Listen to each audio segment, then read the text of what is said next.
بسم اللہ الرحمن الرحیم ربی یسر ولا تعسر و ربی تامم بالخیر۔ آج ہم پڑھیں گے سبق اورنگزیب عالمگیر کا انصاف، اس کا تنقیدی جائزہ یا خلاصہ۔ علامہ شبلی محمد نعمانی۔ تعارف: مولانا شبلی نعمانی 1857 عیسوی کو ضلع اعظم گڑھ ہندوستان میں پیدا ہوئے۔ آپ کے والد کا نام شیخ حبیب اللہ تھا، جو پیشے کے اعتبار سے وکیل تھے۔ آپ نے ابتدائی تعلیم اعظم گڑھ ہی سے حاصل کی۔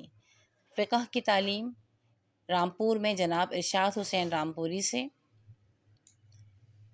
اور منطق کی تعلیم جناب فاروق چریا کوٹی سے حاصل کی۔ آپ کو عربی اور فارسی زبانوں پر بھی عبور حاصل تھا۔ وکالت کی تعلیم حاصل کر کے والد کی پیروی میں کچھ عرصے وکالت بھی کی۔ 1883 میں سر سید سے علی گڑھ میں ملاقات ہوئی اور ان کی خواہش پر علی گڑھ کالج میں فارسی پڑھانے لگے۔ بعد میں شعبہ عربی میں اسسٹنٹ پروفیسر کے منصب پر فائز ہوئے۔ فکری اختلاف کی بنا پر علی گڑھ کالج کو خیرباد کہا اور دارالندوہ سے وابستہ ہو گئے۔ چند سال حیدرآباد میں محبوب علی خان کی سرکار سے وابستہ رہے اور ادارے آصفیہ میں تصنیف و تالیف کے فرائض انجام دیتے رہے اور پھر یہیں محکمہ تعلیم میں بھی فرائض انجام دیے۔ زندگی کے آخری سال اعظم گڑھ میں گزارے۔ یہاں انہوں نے دارالمصنفین کی بنیاد رکھی۔ آپ کا انتقال 1914 میں اعظم گڑھ ہی میں ہوا۔ حکومت برطانیہ نے آپ کی ادبی خدمات کے صلے میں آپ کو شمس العلماء کے خطاب سے نوازا۔ آپ کی تصانیف میں علم الکلام، الکلام، الفاروق، المانون، سیرت نعمان، سوانح مولانا روم، سیرت النبی صلی اللہ علیہ وسلم، الغزالی، سفر نامہ روم و شام، شعر العجم، موازنہ انیس و دبیر، اورنگزیب عالمگیر پر ایک نظر، اسکندریہ کا کتب خانہ، جزیہ، مثنوی صبح امید اور قطعات شبلی اور غزلیات شبلی وغیرہ شامل ہیں۔ شبلی بیک وقت ادیب، فلسفی، مورخ، نقاد، مصلح اور شاعر تھے۔ مختلف الانواع موضوعات کے باوجود زبان و بیان میں شریعت اور جمالیاتی حسن بدرجہ اتم موجود ہے اور نفس مضمون کا معیار پروقار ہے۔ انداز بیان کہیں بھی دقیق یا بوجھل نہیں معلوم ہوتا۔ شبلی کی ذہانت اور علمی بصیرت کو صقل کرنے میں سر سید احمد خان اور علی گڑھ کے ماحول نے اہم کردار ادا کیا، اور سر سید کے رفقا میں شبلی ہی وہ ہستی ہیں جنہوں نے جدید اردو نثر کو فروغ دے کر سر سید کے مشن کو بڑھانے میں اہم کردار ادا کیا۔ شبلی نے ایک طرف تو نومبران اسلام کی سوانح اور تاریخ لکھ کر مسلمانوں کو ان کا شاندار اور تابناک ماضی یاد دلایا ہے تاکہ ان کا حوصلہ بڑھے اور وہ اثر نو خود کو آمادہ تعمیر کریں، اور دوسری طرف دلائل اور براہین کے ذریعے ان غلط باتوں کی تردید اور وضاحت کرنے کی کوشش کی جو اسلام اور مسلم حکمرانوں کے بارے میں بغیر کسی تحقیق کے سازش کی غرض سے پھیلا دی گئی تھیں تاکہ مسلمانوں کو بدنام کیا جا سکے۔ اس سلسلے میں ان کی تصانیف جزیہ، اسکندریہ کا کتب خانہ اور اورنگزیب عالمگیر پر ایک نظر قابل ذکر ہیں۔ اورنگزیب عالمگیر کا انصاف، تنقیدی جائزہ یا آپ اسے خلاصہ بھی کہہ سکتے ہیں۔ شبلی نعمانی تاریخ نگار، سوانح نگار، سیرت نگار، تنقید نگار اور شاعر کی حیثیت سے اردو ادب میں نمایاں اور ممتاز مقام رکھتے ہیں۔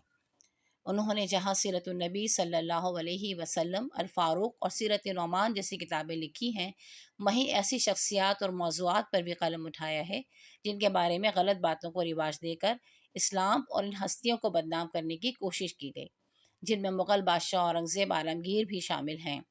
چنانچہ اورنگزیب عالمگیر پر لگائے گئے الزامات کی تحقیق کے ذریعے تردید کرنے کے لیے شبلی نے ایک کتاب اورنگزیب عالمگیر پر ایک نظر تحریر کی۔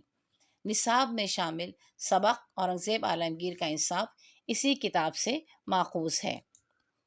محی الدین اورنگزیب عالمگیر مغلیہ سلطنت کا چھٹا فرمانروا تھا، جو اپنے والد شاہجہاں کے بعد 1658 عیسوی سے 1707 عیسوی تک مغلیہ سلطنت کے تاج و تخت پر حکمرانی کرتا رہا۔ وہ خدا ترس اور دیندار بادشاہ تھا۔ اس کے زمانے حکمرانی کے سب سے نمایاں خصوصیت اس کا انصاف تھا۔ انصاف بہم پہنچانے میں وہ اپنے پرائے دوست دشمن میں فرق نہیں رکھتا تھا۔ حق اور سچ کی سرپرستی اس کا شعار تھا۔ اپنی اس وصف کو عمرہ اور رعایا میں عام کرنے کی کوشش بھی کرتا تھا تاکہ ملک میں امن و امان قائم رہے۔ اس سلسلے میں وہ خود اپنے خط میں لکھتا ہے کہ انصاف کے معاملے میں میری عدالت میں ایک شہزادہ اور عام آدمی دونوں برابر ہیں۔ کسی کو اس کی عمارت کی وجہ سے چھوٹ ملے گی اور نہ کوئی اپنی غربت کے باعث مظلوم ہوتے ہوئے بھی سزا پائے گا۔ اپنے انصاف پر یہ بلند و بانگ دعویٰ خود اورنگزیب نے ہی نہیں کیا بلکہ مورخین بھی اس کے انصاف کا دم بھرتے ہیں۔ مشہور مغربی مورخ اسٹینلے لین پول اپنی کتاب Indian ruler Aurangzeb emperor of Hindustan میں لکھتا ہے کہ مغل اعظم عدل کا دریائے اعظم ہے۔ غیر مسلم مغربی مورخ کا یہ قول، جس میں مبالغے کا صیغہ استعمال کر کے مغل شہنشاہ کے عدل و انصاف کو سراہا گیا ہے، توجہ طلب اور مسلمانوں کے لیے باعث فخر بھی ہے۔ لین پول مزید کہتا ہے کہ اورنگزیب انصاف کا پرچم سربلند رکھنے کے لیے نہایت احتیاط سے کام لیتا تھا۔ کسی بھی مقدمے یا معاملے پر تحقیق و جستجو میں کوئی کسر نہ اٹھا رکھتا تھا۔ مقدمات میں ذاتی دلچسپی لیا کرتا تھا۔ کسی کو سفارش کرنے یا طرفداری کرنے کی اجازت نہیں تھی۔ اگر کوئی ایسی جسارت کرتا بھی تو سزا میں برابر کا شریک بن جاتا۔ کسی کا عہدہ یا مرتبہ حصول انصاف کی راہ میں حائل نہیں ہونے دیتا تھا۔ دوران مقدمہ چوکس رہتا تھا، ادنا سے ادنا فرد کی بات بھی بڑی توجہ سے سنتا، گویا کسی حساس انتظامی امور پر کسی وزیر یا امیر کی بات سن رہا ہو۔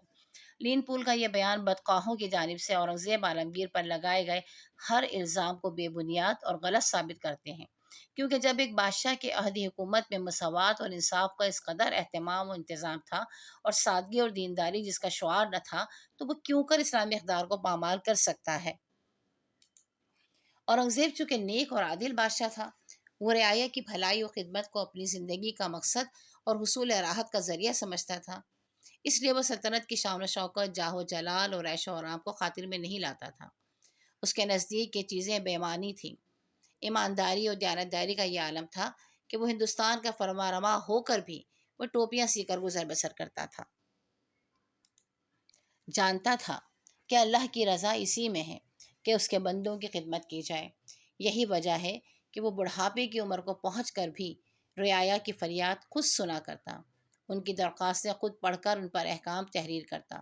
درخواست گزاروں کی بڑی تعداد ہوا کرتی تھی، چنانچہ بادشاہ کو اپنی ضعیف العمری کے سبب اپنی عصا کا سہارا لینا پڑتا۔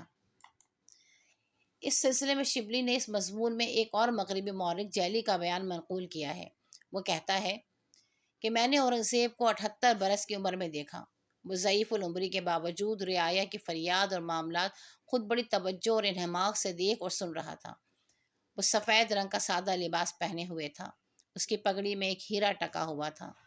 رعایا سے درخواستیں وصول کر کے خود دستخط کر کے احکامات جاری کر رہا تھا، یعنی شہنشاہی کے کر و فر کے بجائے متانت اور وقار اس کی شخصیت کا خاصہ تھا۔ کسی طرح کی بیزاری یا کوفت اس کے چہرے سے ظاہر نہیں ہو رہی تھی۔ اس کی چستی اور چہرے کی شادابی سے معلوم ہو رہا تھا کہ جیسے وہ عوام کی خدمت کر کے خوشی محسوس کر رہا ہے۔ عالمگیر کے عہدی حکومت میں کبھی دن میں 2 بار اور کبھی 3 بار عوام کی درخواست اور معاملات سننے کے لیے دربار لگتا تھا، جس میں بڑے چھوٹے، امیر غریب کو اپنی بات کہنے کی اجازت تھی، اور بادشاہ بڑے غور اور توجہ سے ان کی فریاد اور باتیں سنتا۔ ایک مرتبہ اورنگزیب کے چہیتے بیٹے شہزادہ کام بخش کے دوسرے شریک بھائی پر قتل کا الزام لگا۔ بادشاہ نے تحقیق کا حکم دیا۔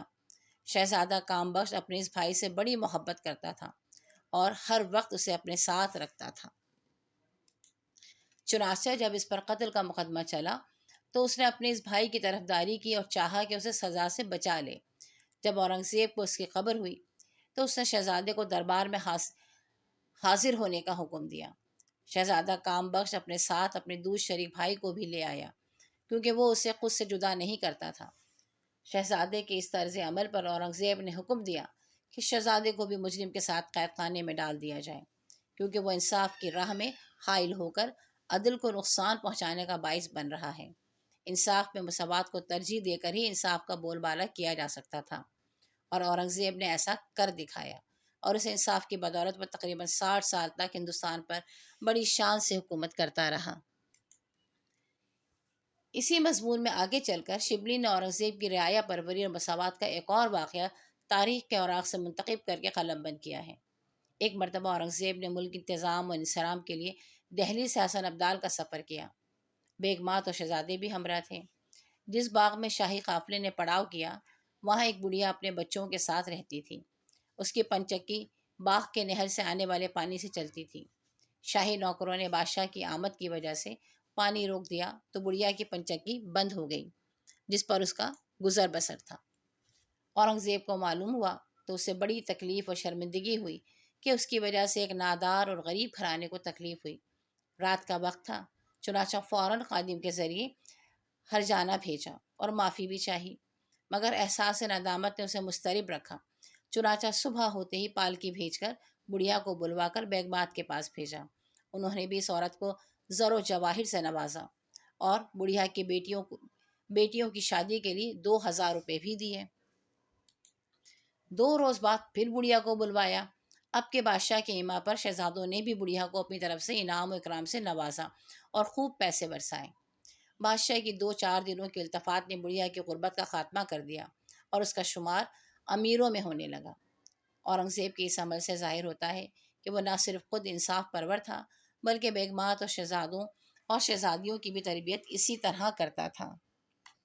شبلی کہتے ہیں کہ کسی ایک مضمون میں اورنگزیب عالمگیر کے عہد حکومت کی خوبیاں بیان کرنا اور اس کے انصاف اور عدل، رعایا پروری کے واقعات پیش کرنا ممکن نہیں، مگر ہم معتبر مورخوں کی کتاب کے مطالعے سے اور خود اورنگزیب کے خطوط کو پڑھ کر اندازہ لگا سکتے ہیں کہ وہ انصاف کی فراہمی کے لیے کس قدر متفکر رہتا تھا، اس کے اہتمام کے لیے وزراء اور ذمہ داروں کو کس قدر تاکید کیا کرتا تھا، پورے ملک میں انصاف قائم کرنے کی خاطر وقتاً فوقتاً احکامات جاری کیا کرتا تھا۔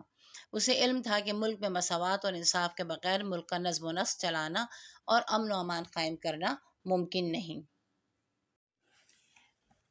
پیارے طلبہ و طالبات، آپ سے گزارش ہے کہ اس سبق کو خود بھی سنیے گا اور اپنے دوستوں کے ساتھ بھی شیئر کیجیے گا۔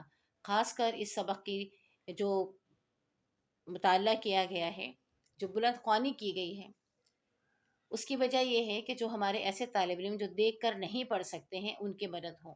لہٰذا آپ کے آس پاس، آپ کے قریب اگر آپ کو کوئی ایسے طالب علم نظر آتے ہیں کہ جن کی بصارت نہیں ہے، تو ان کو ضرور آپ اس چینل کو ریکمینڈ کیجیے گا، ان کے ساتھ شیئر کیجیے گا تاکہ ان کی مدد ہو سکے۔ اس طرح آپ بھی اس ثواب میں شامل ہو جائیں گے انشاءاللہ۔ چینل کو ضرور سبسکرائب کر لیجیے گا اور اپنے دوستوں کے ساتھ شیئر کیجیے گا، اپنے کمنٹس بھی دیجیے گا ضرور۔ اللہ حافظ۔